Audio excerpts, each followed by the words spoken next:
welcome to the People Make podcast. I'm your host Alex and I'm joined by a very special guest, Paul Ferris.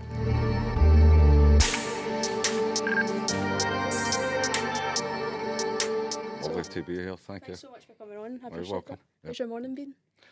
Cold. Cold. Getting warmed up now. Is it like -2? Well, it was -5 to start, Oh, and then gradually moved into the city. It became a bit more well, warmer. not bad. Are you alright if I just dive into the You questions? fire away, yeah. Oh, good. So, first question is, where did it all begin? When I was born, 19 Hugginsfield Street. We had a conversation earlier on about the old Rotten Row hospital, kids' hospital, where most of the births were. So, going back there, it was like a flashback about most of my own family were born in the Rotten Row, but I was born in 19 Hugginsfield Street in Black Hill. So, see, when you started your life of crime, did any of your pals follow you into that? No, when I started the deliberate life of crime was when I left school. I was about 16. Okay. I had a job with Waverley Vintners, which was a subsidiary the Scottish Newcastle Breweries, as a van boy, getting £180 a week. So I was then tempted, because people knew I could drive. They were robbing jewellers' shops. When I say jewellers' shops, they were smashing windows and grabbing things, and they needed somebody to sit outside in the car. So they gave me £500 to think about it.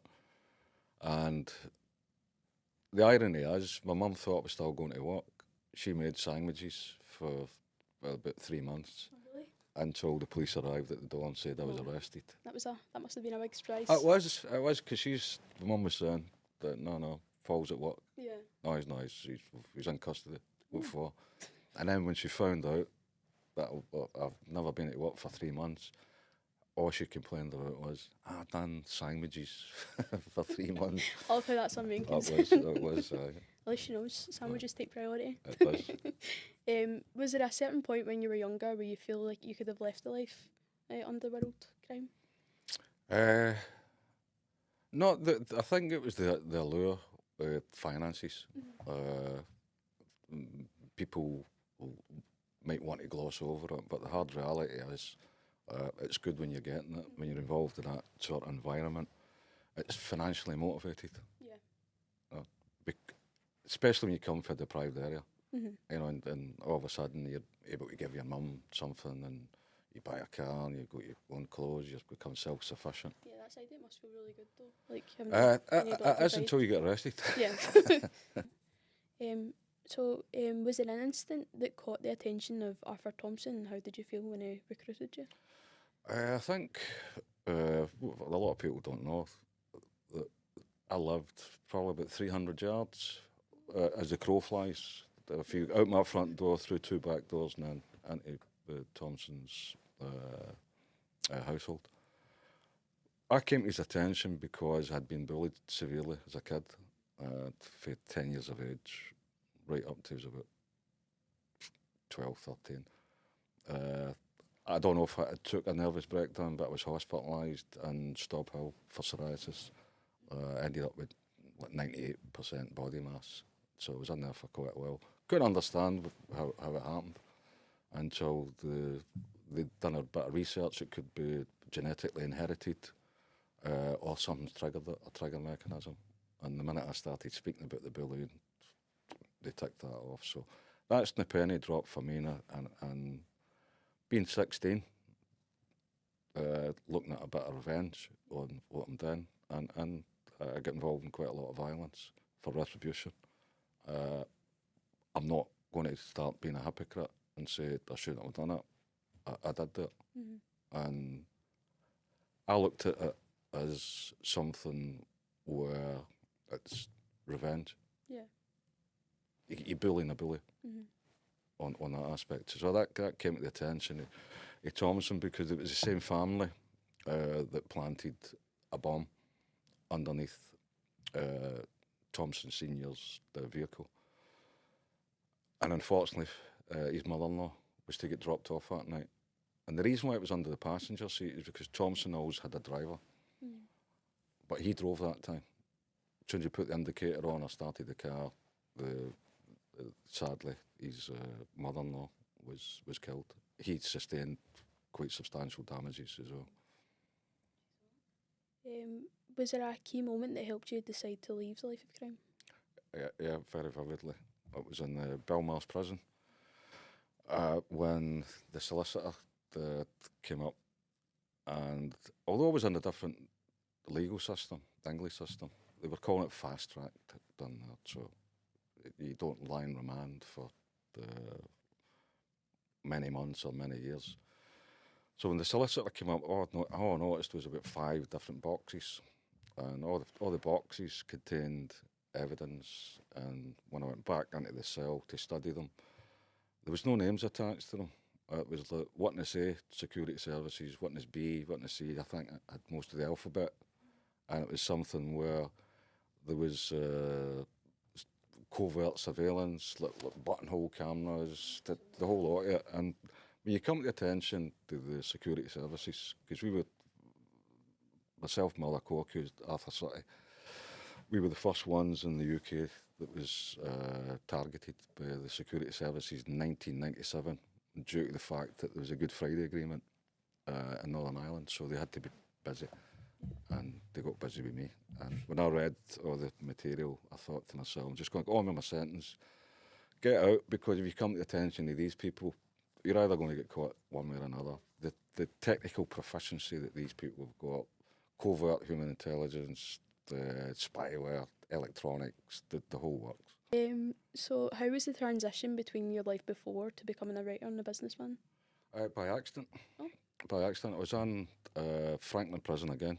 I was contacted by an old social worker from Blackhill called Reg Mackay, and he was encouraged by his wife to send a letter in because he became an author and writing a few books. So the proposition, after me reading all these intelligence reports, and then in 2000 there was an act passed for data protection that allowed me to access some in the prison file, but you won't get any sensitive stuff. But what I did read in it, I thought, right, okay then. Ready to make a civil complaint in Edinburgh High Court through Donald Finlay, and it was costing £50,000 up front just to get there, to go ahead and look towards a spurious article that James Freeman had wrote in the Glasgow Herald. What I never saw because I'd been in England, the circulation figures don't get there. So when I read the report, I was obviously pissed off. And by that time, while you're at work, or you're at the gymnasium, you come back, sometimes your mail is on your bed. And I opened this letter up and it was for Reg Mackay, asking did I want to write a book. And I thought, get me on that phone. So that's how it started, by accident. Yeah. I wrote the Ferris conspiracy without meeting Reg. Oh, really? Over the phone, and they banned us over the phone. But the strange thing about it was Reg's wife was called Jerry. Mm-hmm. So when I used to use phone up, it was Reg I was speaking to, and I said, how you doing, Jerry? So we managed to do it. We also got the first draft and through other sources to read, and then we eventually got it finalised and published in 2001. So see, you were saying you were banned to speaking on the phone. Why was that? For security. Security. For security reasons.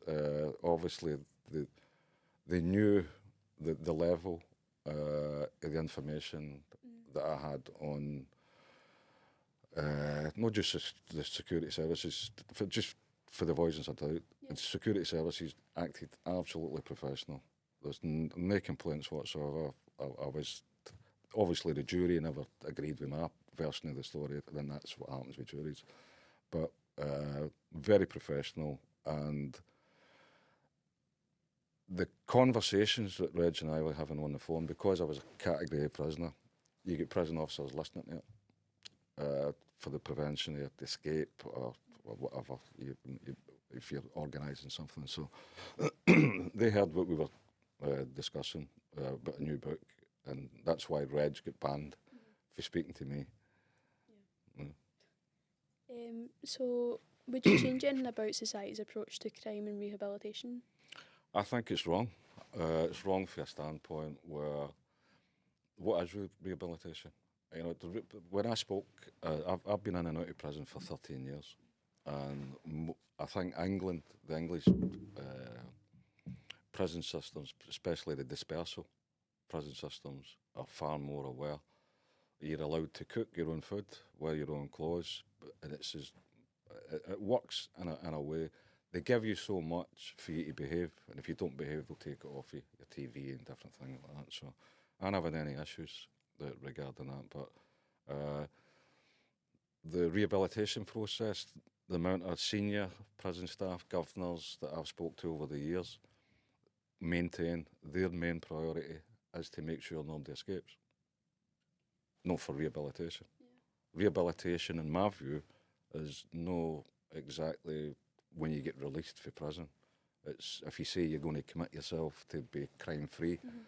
There's a time scale involved. Now, I'm now 22 years crime free, but still get a lot of attention purely because it entered into a level of politics that exposed Strathclyde Police, exposed the prosecution, Procurator Fiscal Service, has exposed the Crown, exposed their witnesses. It's well documented, and we'll be doing a documentary based on the 1992 trial as well. That'll be really good. I'll be watching that, definitely. Well, we've got access to getting the Hansard material so that we know exactly who said what, and then it'll be like a docudrama, a reenactment in court. It should be coming out at some point mid-February, March. We would know the time scale, but I'm preoccupied with the main film just now. Ideal. So what did you think of Martin Compston's portrayal of you in The Wee Man? I think Martin, I actually met Martin on site a few times. The funniest story that when I was first to meet Martin was in the Candle Rigs in one of these, I think it was a Neil's pub, I think it was. It was empty. So it was a staged meeting. Yeah. The Sun newspaper got the photograph on the basis to say to Martin Compston, right, we want you to walk down into the pub and meet Paul. Right, Paul, you've got to go over to the pub. Right, so I went in and it's empty. So the barman's asked me what I wanted to drink. And I said a Bloody Mary. I should have just said vodka and tomato juice. So next time you're doing this cocktail. And I thought it's for somebody else. He's come over the bar, I've got the celery and the umbrella. And I'm thinking, I can't have that. So I moved it over. Just as Martin Compston came in and said, Paul, what are you drinking?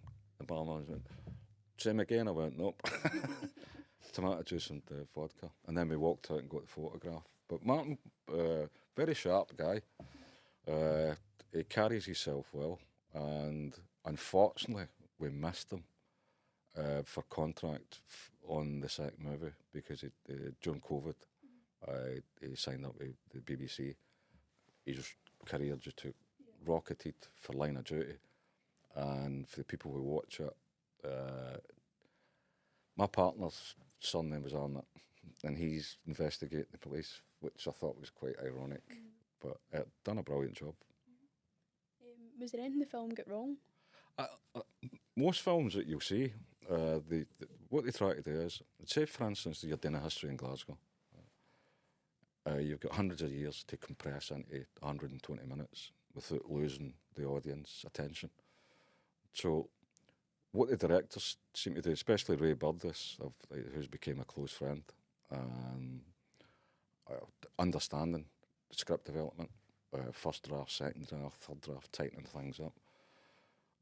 I think when you get into a situation like that, it's tapping into other people's experiences and then looking at how we can evolve it. He uses a phrase very similar to Reg Mackay when we were writing books. Reg Mackay coined the phrase, to me, faction, right? Because there's elements that could probably identify somebody who's done something and it wasn't us to be finger pointing anything. So Reg would explain the factual part as it could be the same pub, club, the fictional part as different character, different dialogue. That's the fusion. That became faction. In the movie industry, it's called artistic license. It's the same thing. They need to keep the thread of the audience. So to understand that, I would probably say, if you look at any, what's your favourite film? Or favourite true crime film? I'm honestly not lying when I say The Wee Man. All right, I'll aye, quietly but like- there is artistic license Yeah. in the Wee Man, and every crime movie or true crime movie, even some movies are based on a true story. It might be somebody's name, and the rest is all just artistic license. So there is element. I think Ray covered 80% plus accuracy. The rest artistic license. So who apart from Martin Compston would you like to play you in your upcoming? I don't know. That's out with my remit regarding that. That's done to the casting director Ray Burdiss. I've been on a few castings. One in particular when we were doing the Wee Man, there was a girl who had an opportunity to play my ex-partner Anne-Marie, who sadly passed away 2 weeks ago. And when this girl came in, she obviously read off the script, but it was like a flashback to being told off by a partner. And I thought, I think she's nailed that. And she did. Laura McGonigal, I think her name was. So is there any real difference between the crime we see on TV compared to real life? Crimes, and it depends. Every case that comes before the courts are different. There might be similar charges, but the weight of evidence and whether TV portrays it or glamorises it, the minute you put a camera in front of something, you're going to glamorise it anyway. But as far as the films are concerned, there is an element of artistic license, but docudramas are more factual, they're more in-depth, where you would get independent people come in, look, you and I discussing things, you get a professor or a high-ranking soldier or police officer or somebody who's got the necessary communication skills to simplify an answer. So I was going to ask, what do you think about the glamorisation of crime in today's society? I think it's something which to deglamorise it. Ray Burdiss is working on another project that I've been asked to be a consultant on, and it's to do with the Cray twins, and they're focusing on the senior police officer called Nipper Reid, who arrested the Crays, and Ray's remit for anybody that's wanting to fact check on Ray's bio online now, he's looking at deglamorising different things. So I don't want to give too much of the second movie away, but it's same as the book. They turned into like an anti-crime sort of thing with loads of issues with the parents saying to their kids, don't be doing this, don't be doing that. We've all went through it. But the compliment was, Paul, we gave my son your book to read. You think that life's good, read that. So that's been beneficial. It's been something which, again, fact-checked everything. There will be elements of the faction in the book, and there will be elements of the artistic license in the movies. Both are the same. One's visual, one's literary. Do you think you're able to influence others into not taking the same path you did for your books? It depends if they want to help themselves first.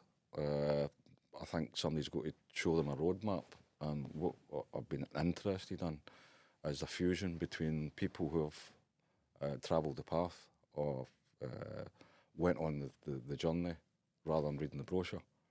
And the people who have read the brochure, it's a bit like yourself being an academic, doing your theory, doing your study. I look towards, well, who wrote that? Who wrote your course material? Who wrote your subject matter? And it goes all the way back to it. But I think there's a fusion between people who've actually travelled the journey as well as people who's read the brochure to come together to formulate something in which I think the biggest aspect, the change would be for them to prove that they're drug-free. Some people will say they don't take cocaine, heroin or whatever, but they're on methadone, so technically they're not drug-free. Well, one you've got an official drug dealer, another one you've got street drug dealers. So the methadone is probably something in which impairs their judgment. So it would take a process to detoxify somebody, and them being tested. We had an access to the English women's football team who done the drug testing. So the material that we were getting involved in for the counselling, they would be subject to doing the drug testing, which means that we're not massaging any figures. So England's a bit more receptive for me to get involved in than Scotland, because there's still a lot of politics flying about. There's a lot of things being swept under the carpet that it's a bit obvious. Looks like an Egyptian double-humped camel and try to get rid of it. So it's whether they're going to listen to it. But there is a lot of young people out there that don't know how to start. It's like stumbling about in a dark room trying to find a light switch. So if I was invited or involved, I would volunteer to do it. What is the most important lesson you've learned from your past self? Most important lesson, to survive the journey. And lucky to be surviving the journey. And lucky to be sitting here on an invite with yourself. So I think it's a lifetime experience where you can speak through memory and recall rather than point towards a page in a book that you've read or whatever. So the benefit is it allows me to be spontaneous and not to be asked any questions in advance, because I think that you get more of a fresh approach on it and a quicker answer. Yeah. I've got one last question. Yep. If you could speak to your younger self or someone listening that might be looking to get into life of crime, what would you say to them? Quite a lot, but I wouldn't listen. It's a bit like that. Yeah. It's a bit like your parents telling you, don't do this. Okay, you wouldn't do it, but somebody else said to you when you're young and rebellious, you can't be doing that. I always used to go and do it and then go back and say, that thing you spoke about, you couldn't do it. If I've actually done it, then we're going back to do it again. That's just the rebellious nature. But I think the most important aspect is for anybody to accept any advice, you need to respect the source of the advice, otherwise it don't work. So that's the kind of starting point and foundation and what it is. And for me, not to be the hypocrite again, what I know now, obviously I wouldn't have done it, but my younger self, would I have listened? No. Well, thanks very much for coming on the podcast. Welcome. I got you a wee... My hat. as well. That's lovely. Oh, lovely. Thank you very much. Thanks very much for coming on. I appreciate Pleasure. it. Thank you. So that wraps up our three-episode series thing. Brilliant. So Thank you very much. thanks for watching.